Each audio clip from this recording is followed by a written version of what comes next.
ગૌચરની જમીન હોય કે પછી ખેડૂતોનું ખેતર હોય, વીજપોલ મામલે હવે ખેડૂતો છે મેદાને છે, માલધારીઓ પણ મેદાને છે. જે મોરબીના જેતપરથી જે ઉગ્ર આંદોલન શરૂઆત થઈ ગઈ છે તેની, અને હવે છે સમગ્ર ગુજરાતમાં તેના પડઘા પડી રહ્યા છે. ખેડૂતો અને માલધારીઓમાં એક પ્રકારનું જુનૂન જોવા મળી રહ્યું છે. પોતાની હકની લડાઈ માટે હવે તે ખુલીને સામે આવી રહ્યા છે. મોરબીના જેતપરમાં હોય, સુરેન્દ્રનગરના કોંઢમાં હોય, કચ્છનું વાંઢિયા હોય કે પછી દ્વારકા કેમ ન હોય, હવે દરેક જગ્યાએ આંદોલન થઈ રહ્યા છે. અને આ બધાની વચ્ચે ગોંડલના ચોરડી ગામે પણ એવી જ ઘટના બની છે, જ્યાં ગોચર જમીનમાં વીજપોલ નાખવા સામે ઉગ્ર વિરોધ માલધારીઓએ દર્શાવ્યો હતો. શું થઈ હતી અધિકારી સાથે વાતચીત અને કઈ પ્રકારનો વિરોધ કરવામાં આવ્યો હતો તેના વિશે જ વાત કરવી છે. નમસ્કાર, ગુજરાત BS9 TV ન્યૂઝમાં આપની સાથે હું છું ભગવતી વિશાવડિયા. ગોંડલની વાત છે. ગોંડલના ચોરડી ગામે ગૌચરની જમીનમાં વીજપોલ નાખવા સામે ઉગ્ર વિરોધ દર્શાવવામાં આવ્યો હતો. ગૌચરની જે જમીન છે તેના પર જેટકો કંપની દ્વારા ઇલેક્ટ્રિસિટી ટાવર એટલે કે વીજપોલ ઉભા કરવાની કામગીરી સામે ગ્રામજનો અને માલધારીઓએ આક્રોશ વ્યક્ત કર્યો છે. માલધારીઓએ માલઢોરના ગળામાં સૂત્રોચ્ચારવાળા બેનરો લગાવી, સ્થળ પર ચા બનાવી અને રામધૂન બોલાવીને અલગ અંદાજમાં વિરોધ નોંધાવ્યો હતો. પંચાયત કે ખેડૂતોની મંજૂરી લીધા વિના કંપની દ્વારા કામગીરી શરૂ કરી હોવાનો આરોપ અત્યારે મૂકવામાં આવી રહ્યો છે અને માંગ પૂરી નહીં થાય તો ગાંધી ચિંધ્યા માર્ગે આંદોલન કરશે તેવી પણ ચીમકી આપી છે. જેટકોના નાયબ ઇજનેર ત્યાં આવ્યા હતા. તેમણે કહ્યું છે કે 400 kV લાઇનની કામગીરી રાજકોટ જિલ્લા મેજિસ્ટ્રેટના અધિકૃત હુકમ અને પંચાયત સાથેની સુનાવણી બાદ કાયદાકીય રીતે જ કરવામાં આવી છે. બીજી બાજુ માલધારીઓ છે તે વિરોધ કરી રહ્યા છે. સમગ્ર મામલે અસરગ્રસ્ત જમીન માલિકો અને પક્ષકારો માટે આગામી 20મી તારીખે કલેક્ટર કચેરી ખાતે વધુ એક સુનાવણી યોજાશે. પરંતુ આ મામલે જ્યારે આજે ઉગ્ર આંદોલનની ચીમકી આપવામાં આવી છે, વિરોધ કરવામાં આવ્યો હતો, એ દ્રશ્યો પણ સામે આવ્યા છે. શું સંવાદ થયો હતો તેના પર પણ નજર કરીએ. આજરોજ અમારા સમસ્ત ચોરડી ગામના ગ્રામજનો કોઈ પણ પક્ષાપક્ષી કે વાદ વિવાદ વગર બિન રાજકીય રીતે ચોરડી ગામમાંથી પસાર થતી 400 kVની હેવી વીજ લાઇન જે ચોરડી ગામના ખેડૂતોને પણ અસર કરે છે અને ચોરડી ગામના જે આ ગૌચર જગ્યા ઉપર આપણે ઊભા છીએ તે ગૌચરમાં થાંભલો ખોરવાની કાર્યવાહી કાલથી પોલીસ બંદોબસ્ત સાથે દાદાગીરીથી જે ચાલુ કરવામાં આવી છે, તો તેના વિરોધમાં ચોરડી ગામના સમસ્ત ગ્રામજનો એક થઈને આ જે થાંભલો ખોરી રહ્યા છે તેના વિરોધમાં આજે રામધૂનનો કાર્યક્રમ આપ્યો હતો. અને સાથમાં કહેવાનું કે આ જે 2025નો કલેક્ટર સાહેબનો ઓર્ડર છે કે 2025માં ઓર્ડર કરેલો કે કોઈ પણ સર્વે નંબરનો ઉલ્લેખ કર્યા વગર ગૌચરમાં અને ચોરડી ગામની જમીનમાં થાંભલા ખોરવાનો એવો ઉલ્લેખ કરી અને એક હુકમ કરેલો છે. તે હુકમના આધારે આ જેટકો કંપની પોલીસ બંદોબસ્ત લઈ અને દાદાગીરીથી આ કામ ચાલુ કરી રહી છે. એના વિરુદ્ધમાં અમારા ચોરડી ગામના સરપંચ અને પંચાયતે કલેક્ટર, DSP સંબંધિત બધા ખાતામાં અરજી કરેલી છે અને તે અનુસંધાને અમને લોકોને પંચાયતને 20 તારીખે તકરારીમાં સાંભળવા માટે કલેક્ટર સાહેબે બોલાવેલા છે. પરંતુ આ કંપનીએ કોણ જાણે શું સેટિંગ કરી હજી અમને 20 તારીખે ત્યાં સાંભળવા માટે બોલાવે એ પહેલા તો અહીંયા કામ ચાલુ કરી દીધું, અને એ પણ 2025ના કલેક્ટર સાહેબના ઓર્ડરના, જેમાં સર્વે નંબરનો ઉલ્લેખ પણ નથી કે કયા સર્વે નંબરમાં થાંભલો નાખવાનો છે અને કયા સર્વે નંબરમાં નથી નાખવાનો. જ્યારે કાલે અમારા સરપંચ સહિતની ટીમ અહીંયા વિરોધ કરવા આવી ત્યારે પોલીસ બંદોબસ્ત સાથે હતો અને તેમને કહેવામાં આવ્યું કે જો તમે જાજો વિરોધ કરશો તો તમને પકડીને પૂરી દેવામાં આવશે. અમારી પાસે કલેક્ટર સાહેબનો ઓર્ડર છે. તો એક બાજુ કલેક્ટર સાહેબને અમે અરજી કરીએ છીએ તો કલેક્ટર સાહેબે અમને આવતી 20 તારીખે સાંભળવા માટે બોલાવે છે અને પાછળથી આ કામ ચાલુ કરે છે. તો આ ગામજનોને, ખેડૂતોને આ શું કહેવા માંગે છે કે અમે તમારું કાંઈ સાંભળવા જ નથી માંગતા. આ ગૌચરની જમીન છે. અમારા ગામમાં ઓલરેડી 67 થી 70 વીઘા ગૌચરની જમીન ઘટે છે અને આ માલઢોર પશુ માટે આ માલધારી લોકો ક્યાં ચરાવવા જાય? એક તો 70 વીઘા જમીન ઘટે છે, એમાં પણ આ વધારાના થાંભલા નાખે છે. તો અહીંયા કાલ સવારે માલઢોર ચરાવવા માટે પશુપાલકો, પશુઓ માટે અકસ્માતનો પૂરેપૂરો ભય રહેલો છે. પરંતુ આ કંપની પ્રશાસન સાથે રાખી કઈ રીતનું મેલાપીપણું કરી અને કામ કરી રહી છે. એક બાજુ કલેક્ટર તમને સાંભળવા બોલાવે છે, બીજી બાજુ પાછળથી કામ ચાલુ થાય છે. જો તમે વિરોધ કરો તો પોલીસની તમને અહીંયા બંદોબસ્ત આપી દેવામાં આવે છે. તમે કઈ બહુ કરી ન શકો તો તમને પૂરી દેવામાં આવે છે.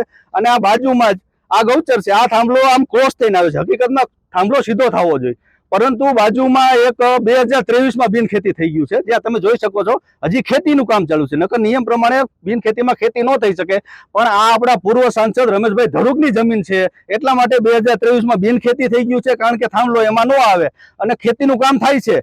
તો અમે હવે આમાં ખેડૂતને એવું કહેવા માંગ્યું છે બિન રાજકીય રીતે કે જો તમારે તમારા ખેતરમાં અને ગૌચરમાંથી થાંભલા બચાવવા હોય તો તમે આ રમેશભાઈ ધડુક જેવી બિનખેતી અગાઉ કરાવી નાખો. કારણ કે એ લોકોને અગાઉ ખબર પડી જાય છે કે અહીંથી થાંભલા નીકળે છે એટલે એ લોકો બિનખેતી કરાવી નાખે છે, એટલે એ બચી જાય છે. અને સામાન્ય ખેડૂત જેને બિચારો અજાણ હોય છે તેનામાં થાંભલા આવે છે અને દાદાગીરીથી પોલીસ અને પ્રશાસન સાથે રાખી અને આ કાર્યવાહી કરવામાં આવે છે. એનો અમે દરેક ગ્રામજનો આજે રામધૂન બોલાવીને સખ્ત વિરોધ કરી છે અને આગામી પણ જેટલી અમારાથી તાકાતથી લડાઈ લડવાની થશે સાથે મળીને સમસ્ત ગામ બિન રાજકીય રીતે તાકાતથી લડશું અને આ તાનાશાહીનો વિરોધ કરશું ને કરશું. જી કે એ ટંડેલ, હું નાયબ ઇજનેર છું Gujarat energy transmission corporation limited, Jamnagar વિભાગીય બાંધકામ કચેરીમાંથી. હાલ 400 kV કાલાવાર સૌરાષ્ટ્ર લાઇનના પેકેજ 1નું હાલ કામ ચાલી રહ્યું છે ચોરડી ગામ ખાતે. ચોરડી ગામમાં અત્યારે જ્યાં આપણે કામ ચાલી રહ્યું છે તે ગૌચર જમીન, ગવર્મેન્ટ જમીન છે કે જ્યાં અમારા ટાવરનું કામ ચાલી રહ્યું છે અને કામની અંતર્ગત અમારે પાયા નાખવાનું કામ હાલ ચાલી રહ્યું છે. આજે ગ્રામજનોએ વિરોધ નોંધાવ્યો છે આ ગૌચર જમીનમાં કામ ગૌચર જમીનની અંદર કામ કરી શકાય છે, કરીએ છીએ.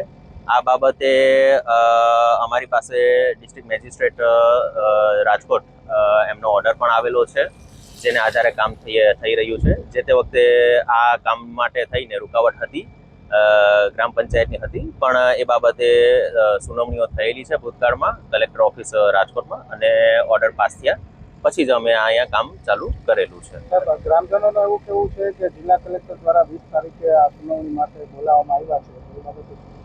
હા, એમાં જે લાગુ પડતા અસરગ્રસ્ત જમીન માલિકો છે કે જેનામાં ટાવરો આવે છે એ બાબતે 20 તારીખે મુદત આવેલી છે. તો ફર્ધર સુનાવણીઓ ત્યારે 20 તારીખની અંદરમાં થશે.